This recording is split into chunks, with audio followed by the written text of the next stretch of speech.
अब आ जाते हैं इस क्वेश्चन नंबर 2 पे। तो the area of rectangular plot is 528 metre square, यानी एक रेक्टेंगुलर प्लॉट है, उसका एरिया जो दिया है वो आपको 528 मीटर स्क्वायर दिया है। लेंथ बोल रहे हैं is 1 more than twice its breadth, यानी कि इसकी जो लंबाई है वो ब्रीथ से दोगुनी से भी एक ज़्यादा है, यानी कि ब्रीथ के दोगुने से एक ज़्यादा। तो हमें लेंथ ब्रीथ फाइंड करनी है। तो जो भी फाइंड करना होता है उसको मैंने बताया था लेट करते हैं। तो लेट करने से पहले एक चीज़ का और ध्यान रखना है इसमें कि जो लेंथ है, लेंथ को लेट नहीं करना, हमें उसको लेट करना है जिस पर डिपेंड है। लेंथ ब्रीथ पे डिपेंड है, तो जिस पर सब कुछ निर्भर है उसको पहले लेट करो, ठीक। तो यहाँ मैं एक चीज़ समझाना चाहता हूँ, इस पे डिपेंड है, यानी हमारी जो लेंथ है वो ब्रीथ के दोगुने से एक ज़्यादा है ना, यानी मेन चीज़ यहाँ पे ब्रीथ हो गई।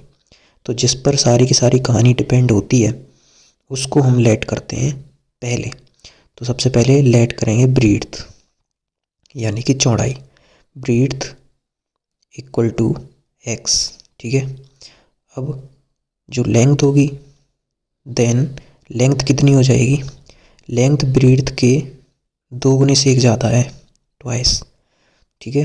तो ब्रीथ तो हमने एक्स मान ली, तो लेंथ हो जाएगी, लेंथ इक्वल टू ब्रीथ का दोगुना कर दो, ब्रीथ का दोगुना, यानी एक्स से ब्रीथ उसका दोगुना हो जाएगा 2x, और उससे एक ज़्यादा ट्वाइस तो हो ही गया, ट्वाइस तो कर ही दिया, और 1 मोर भी है, तो मोर की जगह प्लस, मोर मीन्स ज़्यादा तो प्लस लगा दिया, और 1 मोर यानी 1 को ऐड कर दिया, तो दोगुने से एक ज़्यादा, ये हमारी बन गई लेंथ। इसको अलग ब्रैकेट में कर देंगे। अब हम आ जाएंगे क्वेश्चन के अकॉर्डिंग, क्वेश्चन क्या बोल रहा है वो चीज़ यहाँ पे करनी है।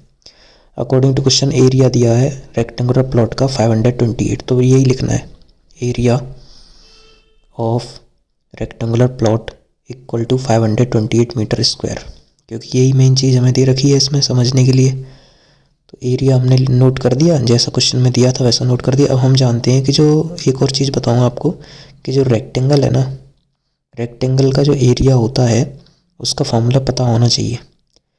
मैं यहाँ समझा रहा हूँ, एरिया ऑफ रेक्टेंगल, यानी एक जो रेक्टेंगल होता है जिसके अंदर एक लेंथ होती है एक ब्रीथ होती है, तो उस रेक्टेंगल का जो एरिया होता है वो L इंटू बी होता है। Area of rectangle is L into B, यानी लेंथ इंटू ब्रीथ, ये हम जानते हैं, वी नो दैट, इस चीज़ को हम जानते हैं। तो आपको नहीं लिखना, ये मैंने रेड से इसलिए साइड में लिखा है बस समझने के लिए। तो जो हमारा प्लॉट है वो रेक्टेंगुलर है, तो इसका मतलब इसका भी एरिया L इंटू बी होगा, यानी लेंथ इंटू ब्रीथ। तो एरिया की जगह हम L इंटू बी लिख सकते हैं, 528 की जगह 528 ही रहेगा। अब यहाँ पर L की जगह L की वैल्यू, लेंथ कितना है 2x प्लस 1, इसको हमने ब्रैकेट में बंद करके लिख दिया। इसके बगल में मल्टीप्लाई, यानी बिना मल्टीप्लाई के भी हम ब्रैकेट अगल बगल रखते हैं तो मल्टीप्लाई ही माने जाते हैं। तो ब्रीथ की जगह x लिख दिया इक्वल टू 528। अब इस x को आगे ले आएंगे, 2x प्लस 1 को पीछे कर देंगे, क्योंकि छोटी वाली संख्या आगे सही रहेगी। x को हम उठा के आगे ले आए, 2x प्लस 1 को पीछे कर दिया इक्वल टू 528। सॉल्व आसान करने के लिए हम ऐसा कर रहे हैं, x को आगे 2x प्लस 1 को पीछे। अब x का अंदर मल्टीप्लाई होगा तो 2x स्क्वायर हो जाएगा x, और फिर प्लस 1 में होगा तो x हो जाएगा, कि कटेगी सब में बटेगी, इक्वल टू 528 था तो उधर से 528 उठ के इधर आ जाएगा, माइनस का हो जाएगा। तो ये हमारी इतनी बन गई, ठीक। इसको हमें सॉल्व नहीं करना था एक्चुअली। एक और चीज़ मैं इसमें आपको बता दूं कि इस क्वेश्चन को लिखता जा रहा हूँ, समझते जाएं। क्वेश्चन में बोला है कि जो ओनली क्वाड्रेटिक इक्वेशन यानी एक्स स्क्वायर वाली पावर 2 वाली क्वाड्रेटिक इक्वेशन के फॉर्म में रिप्रेजेंट करना है, ठीक है। सॉल्व करते करते क्वाड्रेटिक इक्वेशन की फॉर्म में आंसर आपका बन जाए, बस उतना ही कर दो, सॉल्व नहीं करना है उसको आगे, यानी एक्स की वैल्यू फाइंड नहीं करनी है आपको, ठीक। केवल क्वाड्रेटिक फॉर्म में रिप्रेजेंट कर दिया। एक थोड़ा ढंग से और लिख लेते हैं, 2x square plus x plus, जब प्लस साइन लगाते हैं माइनस हटा के तो माइनस को उसके पास भेज देते हैं ब्रैकेट के अंदर, तो माइनस के 528।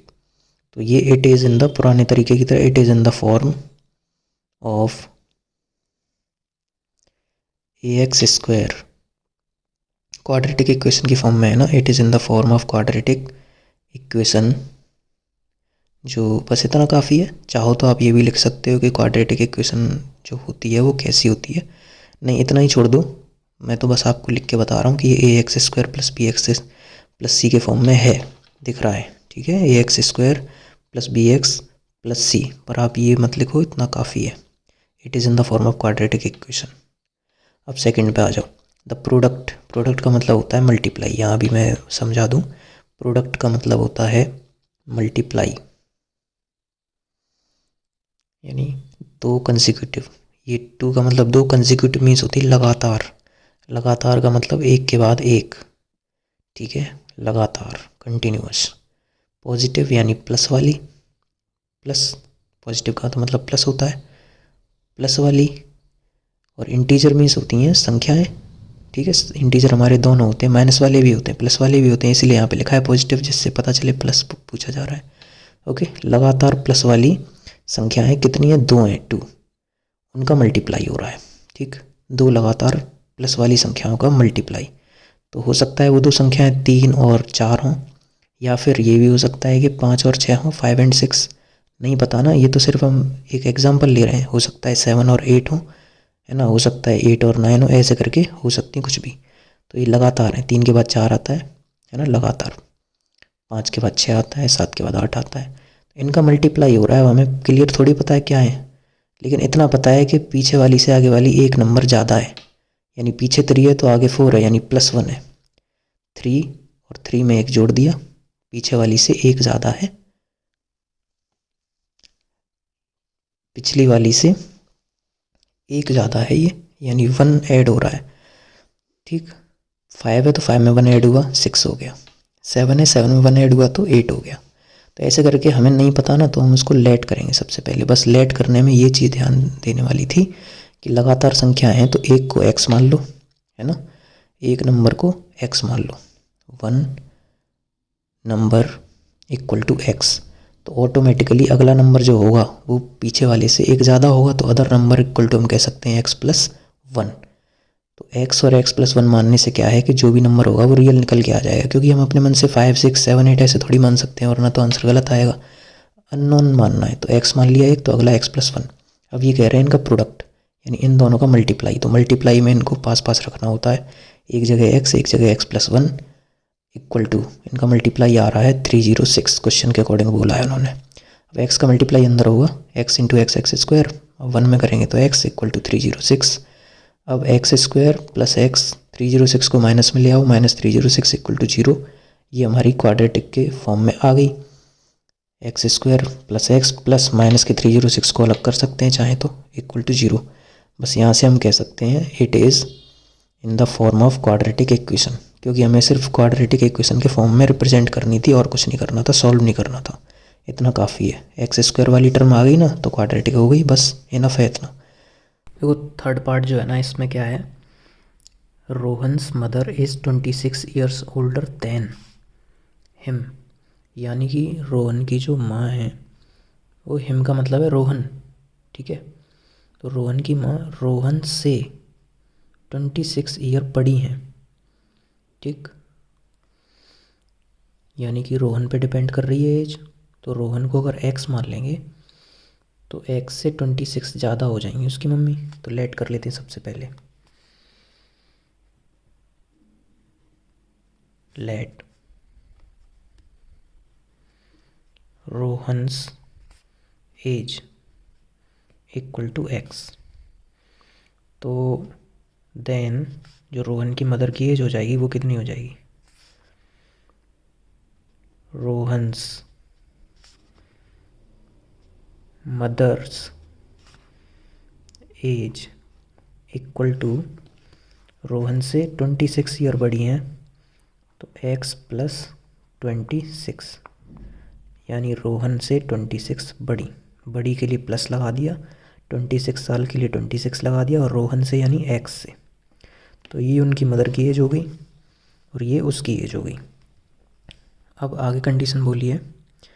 एक चीज़ और ध्यान रखनी है, ये हमारी वो वाली एक्सरसाइज नहीं है जिसमें हम ग्राफ बनाते थे। तो वहाँ पर एक्स एक्सिस के लिए भी एक्स का आंसर चाहिए होता था और वाई के लिए वाई का आंसर चाहिए होता था।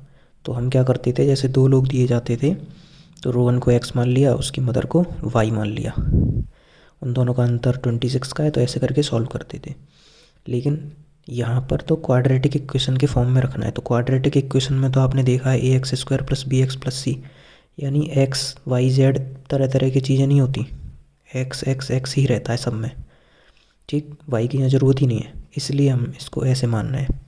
रोहन की एज को एक्स माना है तो रोहन की मदर की एज एक्स से 26 ज़्यादा है ना क्वेश्चन के अकॉर्डिंग, तो x + 26 हो गई, ठीक है। यहाँ इक्वेशन वाला झंझट नहीं है,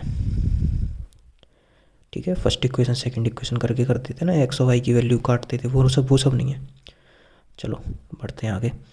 आगे बोला है the product of there edges 3 years from now will be 360, यानी अकॉर्डिंग टू क्वेश्चन वाली लाइन आ गई है। क्वेश्चन के अकॉर्डिंग क्या कह रहे हैं कि उनकी एज का प्रोडक्ट आज से 3 साल बाद, 3 साल बाद की बात कर रहे हैं, तो इनकी एज में 3 साल जोड़ना पड़ेगा, है ना। तो according to question 3 years from now, ये एक नई लाइन यहाँ पे बोलनी पड़ेगी, लिखनी पड़ेगी।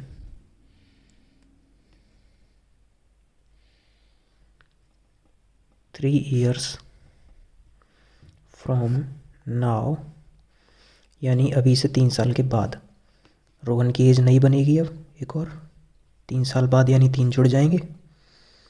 रोहन्स एज 3 साल के बाद रोहन की एज कितनी हो जाएगी, x + 3, ये भी ब्रैकेट के रूप में आ गई।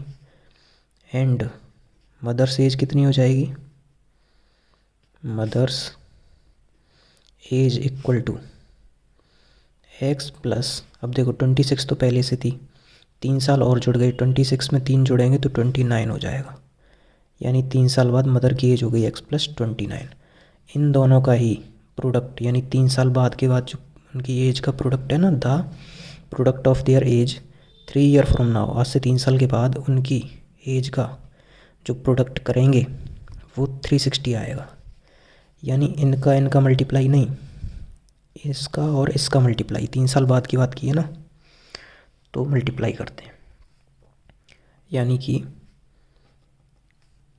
अकॉर्डिंग टू क्वेश्चन x + 3, यानी रोहन की एज मल्टीप्लाई मदर की एज x + 29 इक्वल टू कितना आएगा, 360। तो जब दो ब्रैकेट होते हैं तो बीच में मल्टीप्लाई लगाओ चाहे मत लगाओ, पिछले क्वेश्चन में मैंने नहीं लगाया है, वो लगाना नहीं है, बट बता दिया कि ब्रैकेट अगर पास पास रखें बिना किसी साइन के, बीच में कोई साइन नहीं है, तब भी मल्टीप्लाई ही माना जाता है। ये वाले मल्टीप्लाई होते कैसे हैं, पिछले क्वेश्चन में समझाया था क्वेश्चन नंबर 1 में, कि इसके पास भी 2 चीज़ें हैं, 2 टर्म, यहाँ भी 2 टर्म है। तो करना कैसे है, सबसे पहले टर्म को उठाओ और उसको उठा के दोनों में बांट दो। वही है, केक कटेगी सब में बटेगी। पहले कैसी होती थी कि केक कटती थी तो एक ही चीज़ हुआ करती थी, एक ही केक थी, तो बट गई दोनों में। यहाँ अब 2 तरह की केक आ गई, तो पहले ये वाली बटेगी, है ना, तो सब्जी बांट दो, फिर पूड़ी बांट दो, बारी बारी से करना है। सबसे पहले x को दोनों के पास भेजेंगे, तो x में जब जाता है मल्टीप्लाई होता है तो 1 पावर 1 पावर 2 पावर होगी, ठीक। फिर अभी इसको ही तो मिला है, इसको भी मिलेगा, तो x जब 29 के पास जाएगा तो प्लस साइन तो आएगा ही आएगा, ठीक है। और 29 में x जब मल्टीप्लाई होता है तो 29x बन जाता है। तो पहली वाली सब्जी तो बट गई, अब पूरी बांट दो, वो क्या है, +3, प्लस का साइन, यहाँ भी प्लस का साइन, तो फाइनली प्लस का साइन रहेगा। यहाँ पे 3 है, यहाँ पे संख्या कितनी है, 1, तो 3 1 जा 3, फिर रहेगी x।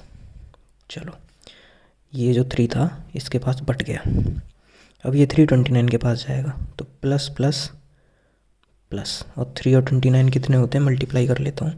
देखो 3 और 29 का मल्टीप्लाई होगा, 3 9 जा 27, 2 कैरी मन में ले लो, 3 2 जा 6, 6 और 2 8, 87 हो गया, इज इक्वल टू 360। अब सॉल्व कर लेते हैं, क्योंकि आंसर तो निकालना नहीं है, बस क्वाड्रेटिक के फॉर्म में लिखना है, यानी x² हो गया हमारे पास, फिर एक x वाला भी होना चाहिए, यहाँ 2 हैं तो दोनों को कंबाइंड कर लो, प्लस प्लस प्लस हो गए, 29 30 31 32 32x, फिर प्लस के 80 7, ये 360 है, इधर आएगा माइनस के 360 इक्वल टू 0। अभी ये दोनों कंबाइंड करने रह गए, यानी सॉल्व करने को रह गए। कर लेते हैं इनको भी। x² प्लस 32x, अब माइनस का आंसर आएगा इधर। इन दोनों का जो सॉल्यूशन आएगा वो माइनस का आएगा, क्योंकि माइनस वाली संख्या बड़ी है। अब माइनस करना कैसे है,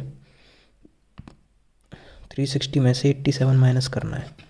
तो ये स्पेस रफ के लिए यूज कर लेता हूँ। एग्ज़ाम में रफ स्पेस पे ही करना है, इधर साइड में नहीं करना। माइनस करेंगे, 10 में से 7 गया, 3 बचा, कैरी लिया तो 5 में से 8 जाएगा नहीं, 15 में से 8 जाएगा। 15 में से 8 जाएगा तो बचेगा आपका 7।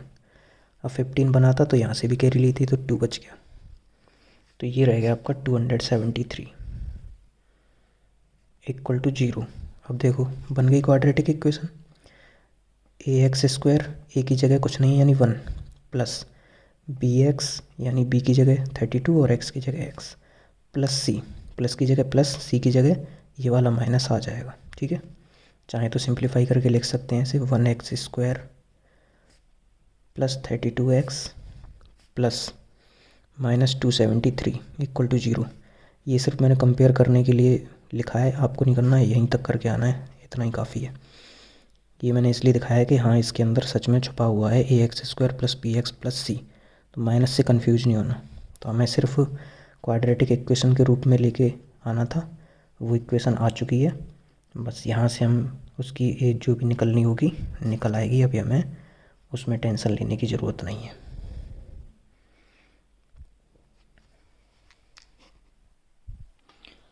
अब देखो ये जो क्वेश्चन है आपका, इसमें बात की गई है ट्रेन की डिस्टेंस की, स्पीड की, है ना, तो टाइम की भी बात की गई है। तो इन तीनों चीज़ों के बारे में थोड़ा सा समझना पड़ेगा। तो जो आपकी स्पीड होती है, speed equal to distance upon time, ये फॉर्मूला होता है।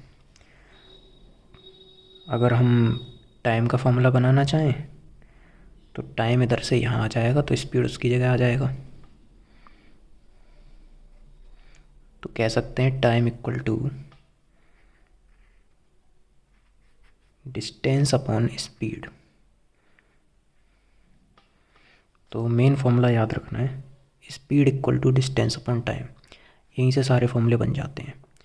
चाहें तो डिस्टेंस का भी बना सकते हैं। Distance equal to speed into time. ठीक है, ये 3 इंपॉर्टेंट फॉर्मूले ध्यान रखने हैं। स्पीड इनटू टाइम कैसे हुआ, डिस्टेंस यहीं रह गया, स्पीड इधर चला गया, तो स्पीड और टाइम मल्टीप्लाई हो गए इक्वल टू डिस्टेंस। डिस्टेंस को इधर ले आए, पूरा का पूरा उधर आ गया। तो ये हमारा ऐसे करके 3 फॉर्मूले आपको ध्यान रखने हैं। स्पीड पूछी जाए तो डिस्टेंस अपॉन टाइम, टाइम पूछा जाए डिस्टेंस अपॉन स्पीड, और डिस्टेंस पूछे तो स्पीड इनटू टाइम। ठीक है, इसके अकॉर्डिंग हम इस क्वेश्चन को समझते हैं। यहाँ बोला है a train travels a distance 480 kilometre at uniform speed. यानी एक ट्रेन है वो इतनी दूर चलती है, 480 किलोमीटर दूर चल के जाती है यूनिफॉर्म स्पीड से, यानी बराबर स्पीड रहती है। ऐसा नहीं है कि कम हो रही है ज़्यादा हो रही है, ऐसा नहीं है, बराबर स्पीड पर चलती चली जा रही है। कितनी दूर चली, 480 किलोमीटर। तो ये आपका टोटल डिस्टेंस हो गया, लेकिन वो स्पीड हमें नहीं पता है तो उसको हम एक्स मान लेते हैं। Let uniform speed equal to X, और डिस्टेंस उसने कितना चला है, 480 किलोमीटर। तो 2 चीज़ें हमारे पास यहाँ से मिल जाएंगी। उसके आगे जो बोल रहा है वो कंडीशन बात की है, तो पहले इतना करते हैं। तो सबसे पहले मैं स्टार्टिंग करता हूँ, ये जो स्पीड है हमारी इसको एक्स लेट करके,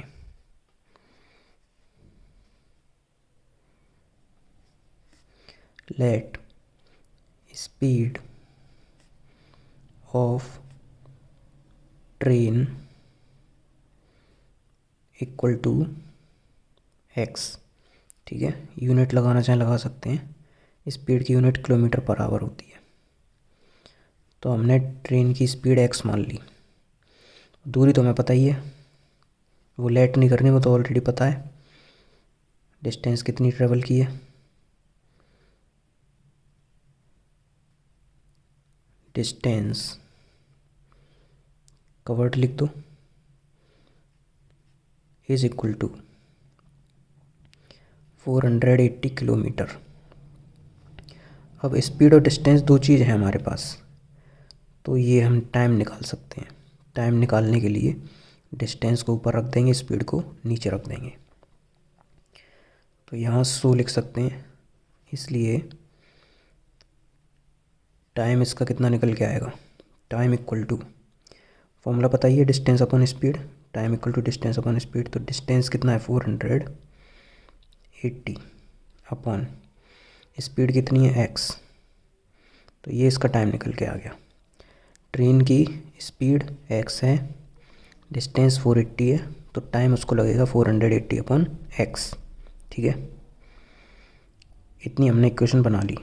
अब अकॉर्डिंग टू क्वेश्चन आगे क्या बोल रहा है कि अगर स्पीड 8 किलोमीटर पर आवर कम हो जाए, तो कम होने में माइनस होता है, मोर में बढ़ता है, लेस में माइनस होता है, तो स्पीड हमारी x -8 हो जाएगी। अगर हम अकॉर्डिंग टू क्वेश्चन की बात करें नई कंडीशन, तो न्यू स्पीड ट्रेन की कितनी हो जाएगी, new speed equal to x -8 kilometre per hour. Distance तो वही है, डिस्टेंस तो सेम ही रहेगा, डिस्टेंस तो उतना ही तय किया है, 480 किलोमीटर ही रहेगा। बस स्पीड कम करने से टाइम ज़्यादा लगेगा। कोई चीज़ धीरे चल रही है, अब ट्रेन धीरे चल रही है तो टाइम ज़्यादा लेगी, तो वो कितना टाइम ज़्यादा ले रही है, 3 घंटे ज़्यादा ले रही है, टाइम 3 आवर ज़्यादा लग रहा है। यानी कि जो हमें पुराना टाइम लग रहा था उससे 3 घंटे ज़्यादा लगेगा अब। तो यहाँ पर हम जो नया टाइम लगेगा ना, इसके अकॉर्डिंग नया टाइम निकालेंगे, कितना आएगा, न्यू टाइम। हम तो अब दूसरी कंडीशन की बात कर रहे हैं। इस कंडीशन में स्पीड घट गई 8 किलोमीटर, डिस्टेंस वही रहा, तो टाइम कितना लगेगा, distance upon speed, time equal to distance upon speed. तो डिस्टेंस कितना है 480 अपॉन स्पीड कितनी थी x -8। तो पुराना टाइम ये था, नया टाइम ये है। अब इन दोनों टाइम की जब तुलना करेंगे तो वो टाइम कितना ज़्यादा लग रहा है, 3 घंटे। यानी कि आप ये बताओ, ट्रेन यहाँ पे तेज़ चल रही है, यहाँ पे ट्रेन धीरे चल रही है, तो किसको टाइम ज़्यादा लगेगा, धीरे वाली ट्रेन को टाइम ज़्यादा लगेगा। यानी इसका टाइम बड़ा है, ये टाइम ज़्यादा है, और ये टाइम छोटा है, तो बड़े में से छोटा माइनस करेंगे तो कितना निकल के आएगा, 3 आवर, है ना। मेरी बात समझो, ये कह रहे हैं, मान लो जैसे कि एक ट्रेन तेज़ चल रही है तो उसको टाइम लग रहा है 6 घंटे दूरी चलने में इतनी, ठीक। एक ट्रेन चल रही है धीरे, तो उसको लग रहे हैं 8 घंटे, क्योंकि उसको टाइम ज़्यादा लगेगा, इसको 6 घंटे लगे, इसको 8 घंटे लगे। और इन दोनों के टाइम के बीच का अंतर कितना है बताओ, इसको 8 घंटे लग रहे हैं, इसको 6 लग रहे हैं, तो 8 में से 6 माइनस किया 2 ही तो निकला।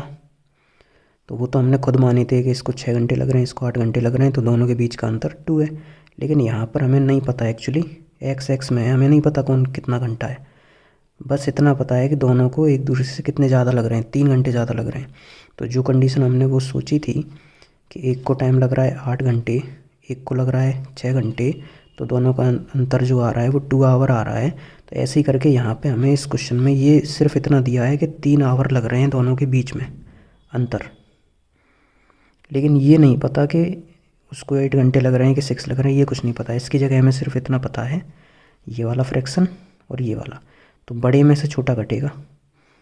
जो धीरे ट्रेन है ये वाली, इसको ज़्यादा टाइम लग रहा है, यानी कि ये बड़ा वाला फ्रैक्शन यहाँ आएगा माइनस, छोटा वाला फ्रैक्शन यहाँ आएगा, दोनों को माइनस करके 3 आवर आ रहा है। ये चीज़ हमें करनी है, तो उसको करते हैं हम अगले पेज पे, ठीक है।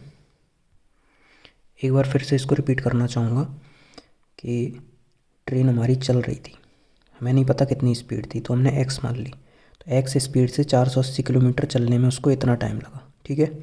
अब नई कंडीशन में, उसी कंडीशन में ट्रेन हो गई अब धीरे, तो धीरे हो गई तो माइनस किया, 8 किलोमीटर की स्पीड कम हो गई और टाइम उसको लग रहा है ज़्यादा, तो हमें नहीं पता कितना टाइम एक्चुअल में कितना है। एक्स के टर्म में हम टाइम निकाल सकते हैं, time equal to distance upon speed. तो डिस्टेंस अपॉन स्पीड से टाइम निकल आया। इन दोनों टाइम का अंतर दिया है 3, ठीक है। ज़्यादा टाइम ये है, कम टाइम ये है, ज़्यादा में से कम घटेगा 3 आएगा। तो उसको नेक्स्ट पेज पे करेंगे। अभी कन्फ्यूज़न क्लियर करने के लिए यहाँ भी लिख दे रहा हूँ।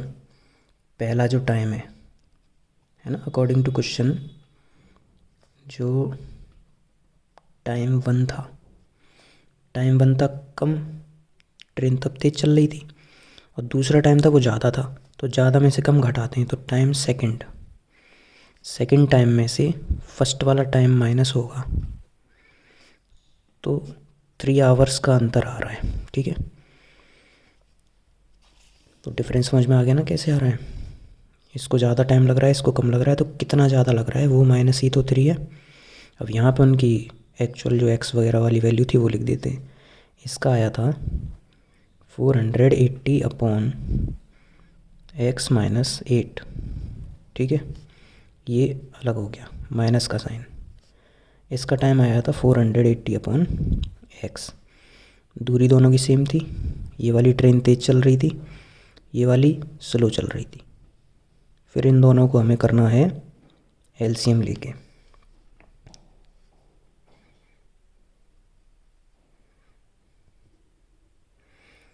एलसीएम जब होता है तो इन दोनों का मल्टीप्लाई कर देते हैं, तो एक्स और एक्स माइनस 8 का मल्टीप्लाई हो जाएगा।